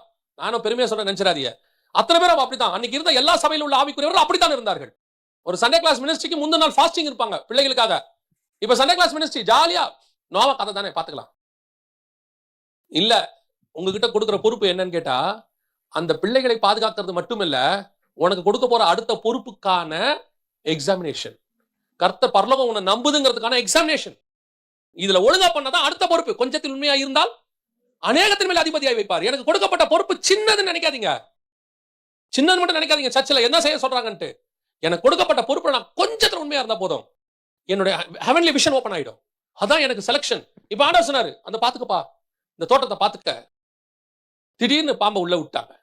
வசனம் சொல்லுது, பாம்பு உள்ள வந்த உடனே ஸ்திரீயானவள் வஞ்சிக்கப்பட்டாள். அப்படிதானே இருக்குது? அப்படிதானே இருக்கு? வாசிங்க 1 தீமோத்தேயு 2:14 வாசி. ஆதாம் வஞ்சிக்கப்படவில்லை, ஸ்திரீயானவளே வஞ்சிக்கப்பட்டு மீறுதலுக்கு உட்பட்டாள். 2 பேரும் தானங்க சாப்பிட்டாங்க. அதென்ன ஒருத்தன் வஞ்சிக்கப்படவில்லை ஒருத்தி வஞ்சிக்கப்பட்டாள்னு இருக்கு? 2 பேரும் தானே பழம் சாப்பிட்டாங்க. ஆனால் இங்க சொல்லும் பொழுது ஆதாம் மீறினான், ஆதாம் மீறினான், ஸ்திரீ வஞ்சிக்கப்பட்டாள். டிஃபரன்ஸ் வேர்ட் மாத்தி யூஸ் பண்றார் ஆண்டவர். 2 பேரும் வஞ்சிக்கப்பட்டார்கள் சொல்லல, 2 பேரும் மீறினார்கள் சொல்லல, ஆதாம் உடன்படிக்கையை மீறினான். வசனம் தெளிவா இருக்கு தீமோத்தேயுல. ஆதாம் வஞ்சிக்கப்படவில்லை, ஸ்திரீயானவளே வஞ்சிக்கப்பட்டாள். மீறுதல் வேறு, வஞ்சித்தல் என்பது வேறு. வஞ்சித்தல்னா ஏமாற்றப்படுதல். அவள் ஏமாற்றப்பட்டால், இவன் மீறினான். ஏமாற்றப்பட்டால்னா என்ன அர்த்தம்னா தெரியாம கூட ஏமாற முடியும். ஆனா மீறுதல்னா தெரிஞ்சு செய்வது. எனக்கு ஒரு வேலை கொடுக்கப்பட்டது, அந்த வேலையில் நான் என்ன செஞ்சுட்டேன்? மீறுதல். உடன்படிக்கையை நான் மீறிட்டேன். சாப்பிடாதன்னு சொன்னதை நான் சாப்பிட்டுட்டேன். ஆனா ஸ்திரீயானவள் என்ன செய்யப்பட்டாலாம்? வஞ்சிக்கப்பட்டானா. ஏவாள் எப்படி வஞ்சிக்கப்பட்டா?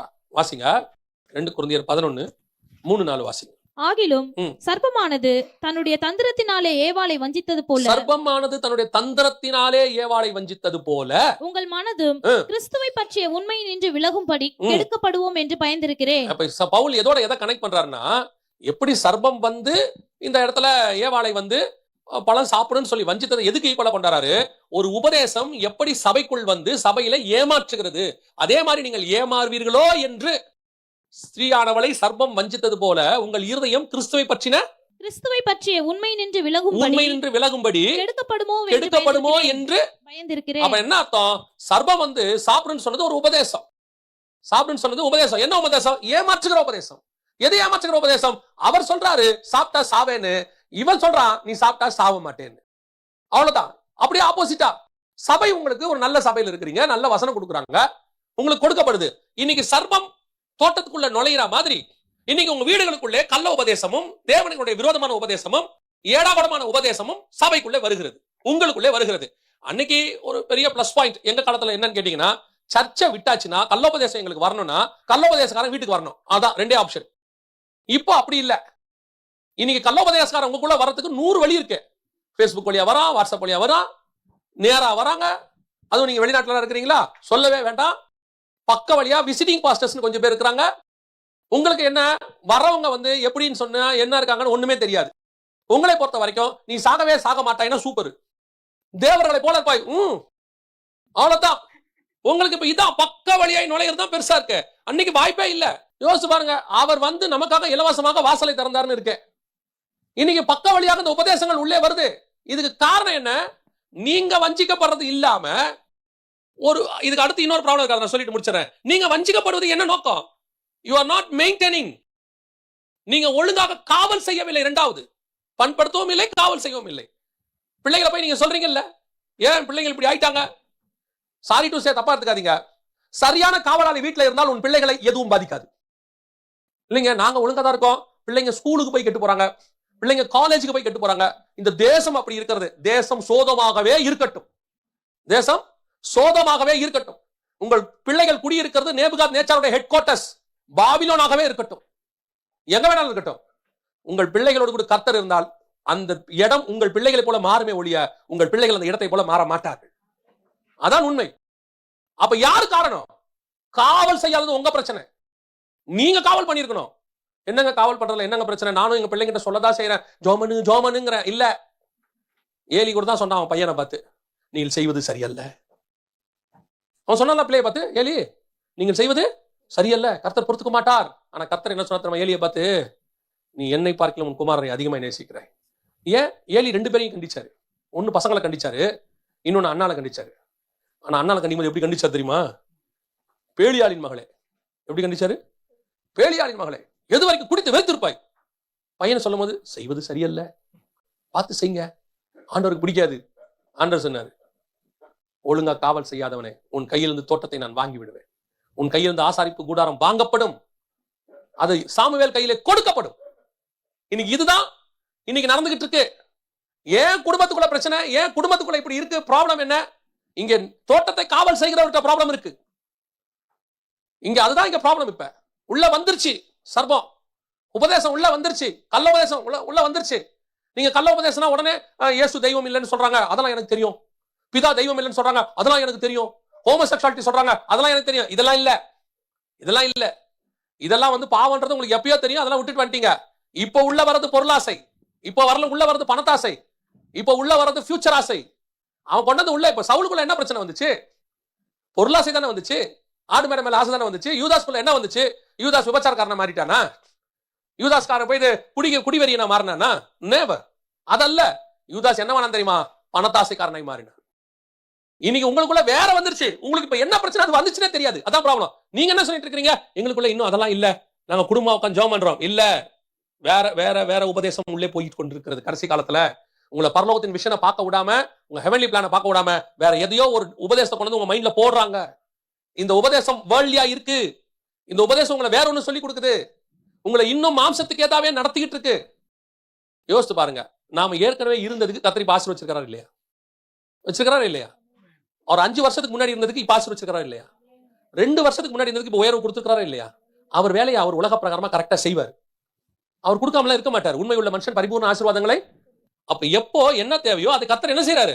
கொடுக்குறாரு. அதை விட அதிகமா இருக்க கூடாது. அதான் உங்களுக்கு தெரிய மாதிரி. அதான் சொல்ல வரேன். அதை விட அதிகமா என்ன செய்யக்கூடாது? கூடாது. உங்களுக்கு இப்ப என்ன பிரச்சனை? பிசாசு பக்க வழியா நுழைஞ்சு என்ன சொல்லிருச்சு? கேளு கேளு கேளுக்கிற எல்லாவற்றையும் கர்த்தர் தருவார். கொடுத்துட்டாரு. என்ன பண்ணுவீங்க? 16 ரூம் இருக்கிற வீடு கொடுத்துட்டாரு. என்ன பண்ணுவீங்க?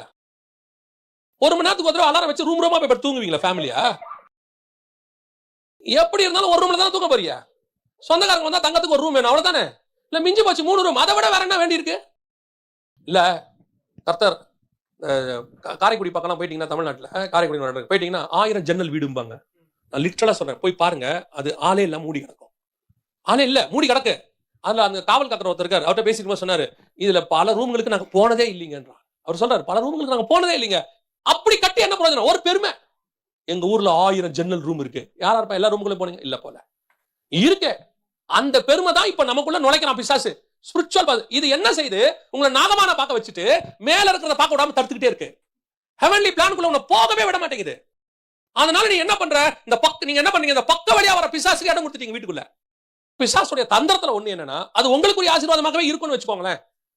உங்களுக்குரிய ஆசீர்வாதமாகவே இருக்கும்னு வச்சுக்கோங்களேன். அதை ராங் டைம்ல கொடுக்க சொல்றான் உங்களுக்கு. உங்களை கேட்க சொல்றான் ராங் டைம்ல. அதுவே தப்பு தானே? இப்ப நீங்க போயிட்டு உங்க ஸ்கூல்ல பையனை சேர்க்கும் போது உங்க பையனை என்ன படிக்க வைக்கிறீங்க? இன்ஜினியரிங் படிக்க ஆசைப்படுறோம். அப்ப நீங்க நேரா போய் இன்ஜினியரிங் காலேஜ்ல சேர்த்துருங்களேன். இல்லைங்க, இப்படி கிண்டர் கார்டன்ல இருந்து வந்து ஹைஸ்கூல் முடிச்சு உங்க எண்ணம் என்ன? இன்ஜினியர் ஆகணும். அங்க போங்க. இது இந்த பேசிக் வராம எப்படா இன்ஜினியர் வரும்? உங்க விஷன் என்ன? இன்ஜினியர் ஆகிறது. ஒரு நாளைக்கு 100 தடவை உங்க பையனை பக்கத்துல குறைச்சிட்டு இன்ஜினியர் ஆவாய், இன்ஜினியர் ஆவாய், இன்ஜினியர் ஆவாய் கிளைம் பண்ணுங்க. கிளைம் பண்ணீங்கன்னா கர்த்தர் இன்ஜினியர் ஆக்குவாரு. அப்ப சுத்தி இருக்கிற அத்தனை பேர் உங்களை என்ன சொல்லுவான்?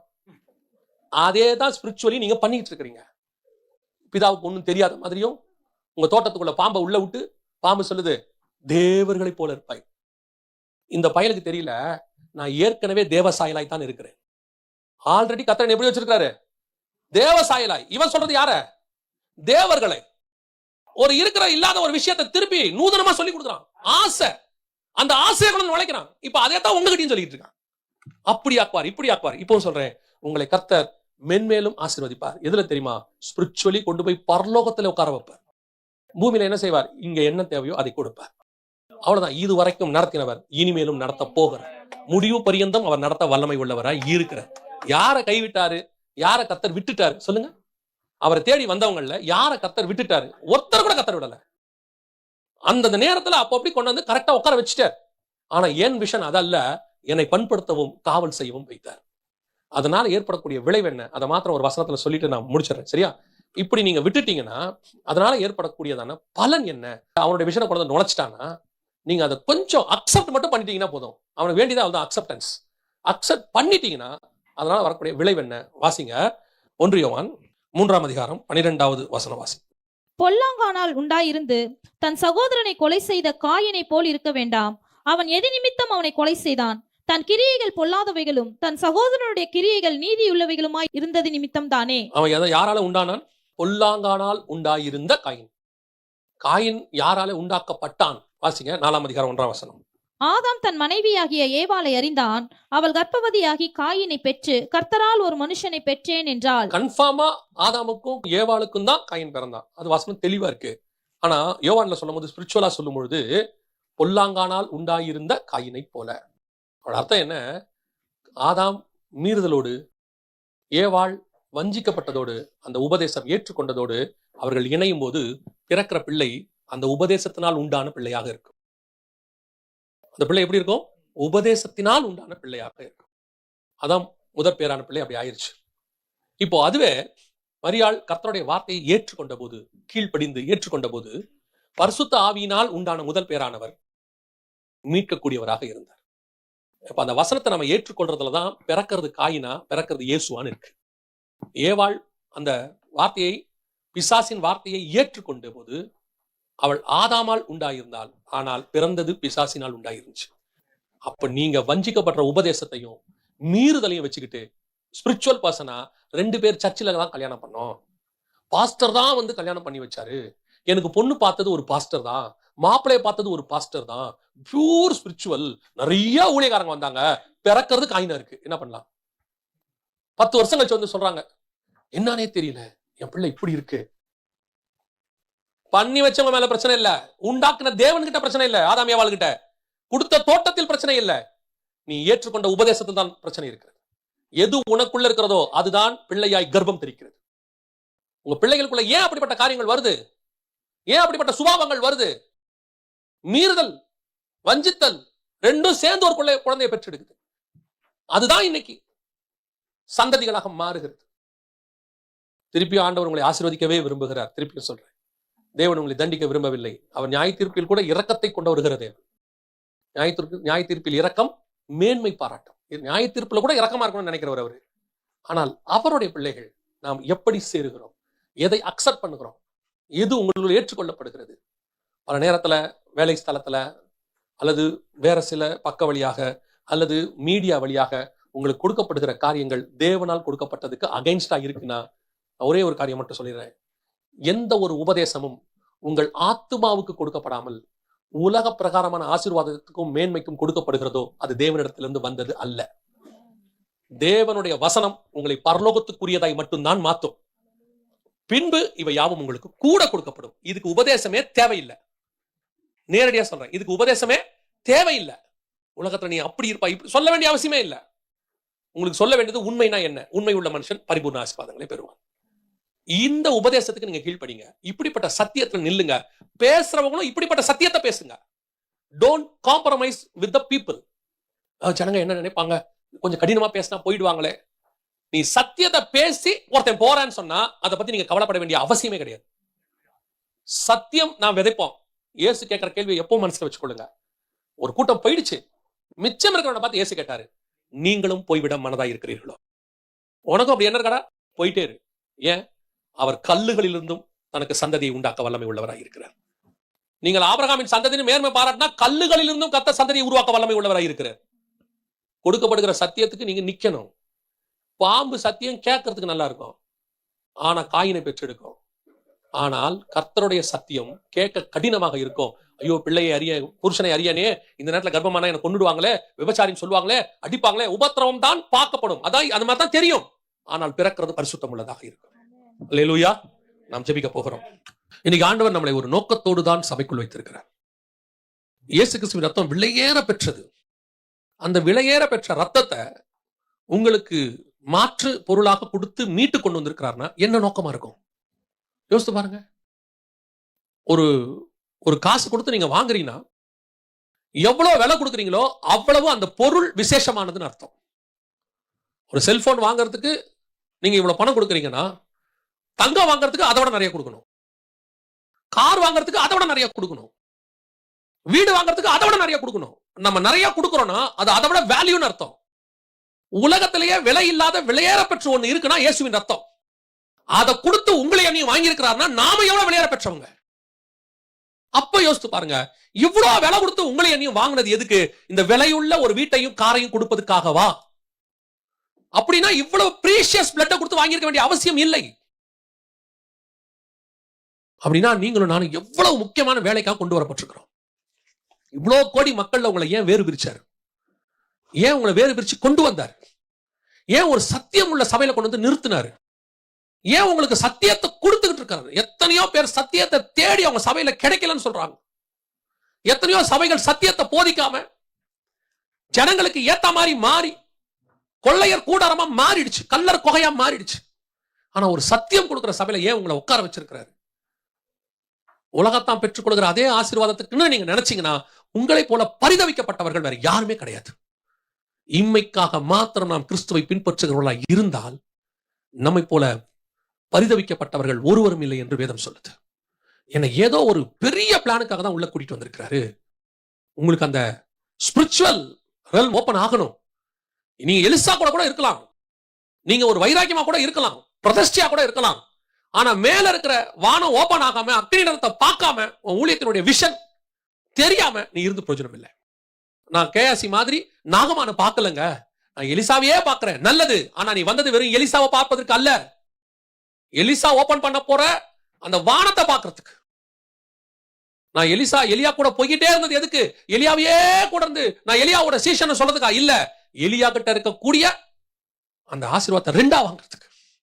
அப்படின்னா எலியா சொன்னாரு, நான் ஏறி போறதை நீ பார்த்தா உனக்கு கிடைக்கும். ஒரே ஒரு செகண்ட் தான் நடக்கும், அந்த ஒரு செகண்ட் நீ என்ன பார்க்கணும். எலியாவை பார்த்தா 2 மடங்கு கிடைக்கும், எலிசாவை பார்த்தா அக்கினி ரதம் கிடைக்கும். நீ சர்ச்சுக்குள்ள வந்து இன்னும் கீழையே பார்த்துட்டு இருக்கோம், பூமியே பார்த்துட்டு இருக்கோம். ஆனா என்ன தோட்டத்துக்குள்ள கொண்டு வந்ததுக்கு கர்த்தருக்கு வேறொரு முகாந்தரம் இருக்கிறது, வேறொரு காரணம் இருக்கு. நான் அப்படி தப்பா வேலை பார்த்து நான் தோட்டத்தை காவல் செய்யாம விட்டதுனால என் காவல் வேற ஒருத்தருக்கு போயிடுச்சு, என் சந்ததியும் பொல்லாங்கானா மாறிடுச்சு. ஒருவேளை அந்த தோட்டத்தை நீ ஒழுங்கா காவல் செய்தா முடிவு பரியந்தம் அந்த தோட்டம் உன் கையிலேயே இருக்கும். அது மட்டும் இல்ல, பிறக்கிறது பரிசுத்தம் உள்ளதாக இருக்கும். ஒப்பு கொடுப்போமா? ஒருவேளை இன்னைக்கு உனக்குள்ள இருக்கிற அந்த ஸ்பிரிச்சுவல் ரெல்ம, ஸ்பிரிச்சுவல் விஷனை கர்த்தர் ஓபன் பண்ணணும் விரும்பினால்தான் உங்களை கூட்டிட்டு வந்திருக்கலாம். உங்ககிட்ட அப்படி ஏதாவது கர்த்தர் இன்னைக்கு இடைப்பட்டிருந்தா மட்டும் கரங்களை தேவனுக்கு நேராக உயர்த்தி, ஆண்டவரே, என்னுடைய அந்த விஷன், எனக்கு வைக்கப்பட்ட அந்த தரிசனம், அதுல நான் முடிவு பரியந்தம் ஓடணும், எனக்கு அதை வெளிப்படுத்தி கொடுங்கப்பா. நான் ஏன் உங்களுக்குள்ள வந்தேன், நான் ஏன் சத்தியத்தை கேட்கிறேன் அப்படின்றவங்க மட்டும், அப்படி விரும்புறவங்க மட்டும் உங்க கரங்களை ஆண்டவருக்கு நேராக உயர்த்தி, ஆண்டவரே, எனக்கு அந்த வைக்கப்பட்ட என்னுடைய தரிசனத்தை, என்னுடைய வாழ்க்கையை, ஆவிக்குரிய ட்ரெஷரை எனக்கு ஓபன் பண்ணி கொடுங்கப்பான்னு சொல்லி ஜெபம் பண்ணுவோமா? சர்வ வல்லமையுள்ள எங்கள் தகப்பனே, தனிமையான நாளுக்காக உமக்கு ஸ்தோத்திரம். யார் யாரை என்னென்ன தரிசனத்தோடு கூட கர்த்தர் கொண்டு வந்தீரோ, எதுக்காக தாயின் கருவில உருவாக்கினீரோ, எதற்காக இப்படி கொஞ்சம் கொஞ்சமா ஸ்பிரிச்சுவலி ஃபீட் பண்ணிரோ, எதுக்கு அவங்கள கொஞ்சம் கடினமான பாதைகள்ல நடத்தினீரோ. எத்தனையோ பேருக்கு இருக்கிற விசாலமான பாதை எனக்கு கிடைக்காம நான் சின்ன வயசுல இருந்து கடினமான பாதை வழியா கடந்து வந்தேன். ஏன் சொல்றீங்க தெரியுமா? உனக்கு வச்ச அபிஷேகம் விசேஷம், உனக்கு வச்ச தரிசனம் விசேஷம். ஒருவேளை கூட பிறந்தவங்களுக்கு கிடைச்ச சில ஆசீர்வாதங்கள் உங்களுக்கு கூட கிடைக்காம போயிருக்கும். அவர்களை பார்க்கலும் நீங்க நெருக்கப்பட்டு கூட இருப்பீங்க. 11 பசங்களை பார்க்கலும் யோசேப்பினுடைய பாதை கடினமா இருந்துச்சு, ஆனா அவனுக்கு வைக்கப்பட்ட தரிசனம் பெருசா இருந்துச்சு. அப்படித்தான் கர்த்தர் உங்களுக்கு வச்சிருப்பாரு, அதுக்குதான் அழைச்சாரு. அதை பெற்றுக்கொள்ளுங்க. கடைசி வரைக்கும் தெரியாமையே போகிறத விட, தெரியாமையே நீங்க செத்து போகிறத விட, தெரிஞ்சு நித்திய ஜீவனுக்குள்ள போகணும். ஒப்பு கொடுத்து ஜெபம் பண்ணுங்க. உடைய கிருபையுள்ள கரத்துல தாழ்த்துக்கிறோம்ப்பா. கரங்களை உயர்த்தி ஜெபிக்கிறவங்களை கிருபையுள்ள கரத்துல தாழ்த்துக்கிறோம்ப்பா. இந்த உலகத்தின் மேன்மையை பெற்று நேபுகாத் நேச்சாரை போல, பார்வோனை போல ராஜாவா இருந்து நாங்க சாகரத்தை விட, ஆண்டவரே, உங்களுடைய தரிசனத்தை பெற்று பத்மு தீவிலையோ அல்லது சிறைச்சேதம் பண்ணப்பட்டோம் எங்கேயோ செத்து போன சீஷர்களை போல நாங்கள் மகிமையில பிரவேசிக்கணும். ஆண்டவரே, கிருபையுள்ள கரத்தில் எங்களை தாழ்த்துகிறோம். எங்கள் ஆண்டவர் இயேசு கிறிஸ்துவின் நாமத்தில் பிதாவே.